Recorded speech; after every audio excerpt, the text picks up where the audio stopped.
Hello. My name's Riza. I'm part of Host of Period Poverty, Hi, I'm Anish. I'm also part of Hosted Period Poverty. and today we have a special guest, Driti. And Driti, can you introduce yourself?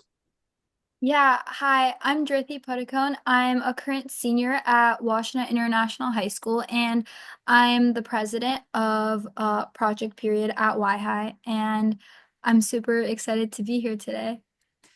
All right. So Driti, what inspired you to join Project Period and like join the e-board? Okay, so my first interaction with the club was my sophomore year of high school, and the thing that attracted me to the club originally was the people a part of it. The former presidents and board member and all of the committee members were super welcoming. And initially I wasn't super aware of the extent of how much like issues globally and even in like even locally we faced with menstrual equity. But within one meeting of getting educated about the current situation of lack of resources, how people with other financial situations and lack of resources have been living, that enlightened me kind of. And through that, I was able to have like a pathway to a lot of advocacy, activism, and in general, like planning and like education of menstrual equity globally and locally. Mhm. Okay, thank you for your response. The next question is, can you tell us about the mission and goals of your club? Yeah, so our mission is super broad.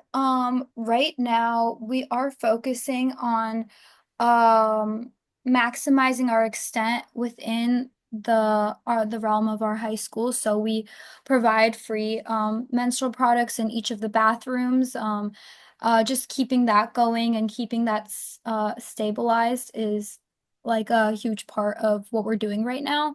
Um, Another part of like our mission is kind of to educate people on things like even past menstrual equity, like within like the realms of like reproductive justice. So consent and like safety and like sexual activity, different types of diseases, like awareness of that type of thing. And um overall, we just kind of try to inform people about like how they can help and like how they can provide products and like how they can spread the word. So that's like mainly our mission. All right. So like how do you think period poverty affects like different communities, whether being like locally or like globally? So locally, I think like the fact that products are not free to women is like still like an insane issue. Um, which we have combated that issue within our high school, but like locally working towards that in other high schools is something that we are trying to do through organizations and partnerships. Globally, it's an even bigger issue, lack of access to the product in general, not even being able to purchase it. In some parts of the world, people don't even know what a pad is. So being able to send over and like donate money to those areas is a huge thing. And like finding those funds. So like education is like the main thing that we're trying to do and like educating others on the lack of resources and how much that can affect a person's lifestyle and how hard it can be. So Yeah, like I agree. I agree with you. I do feel like that.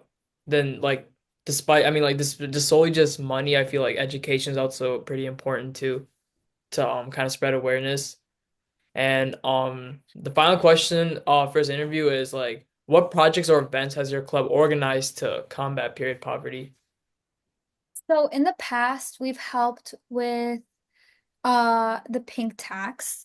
And we've also held several packing parties where we donate over 5,000 products at a time to multiple organizations. And now we're focused mainly on donating it like directly to women's shelters or homeless shelters rather than through a bigger organization where we might not know where the products are going to. Currently we are working on um educational presentations about consent and lack of education about menstrual products and menstrual equity globally. And so we're just trying to spread awareness about that. So we're working towards creating projects that we can present to middle schoolers currently. And then lastly, the last thing we're working on is partnering with uh, the Ypsilanti community school districts to start their own project period and start having menstrual products in their bathrooms rather than just like a few in their office. Um, so more people can have access to products like we do at Y High. Thank you so much for your response. Thank you for the interview. Yep, Yeah. thank you.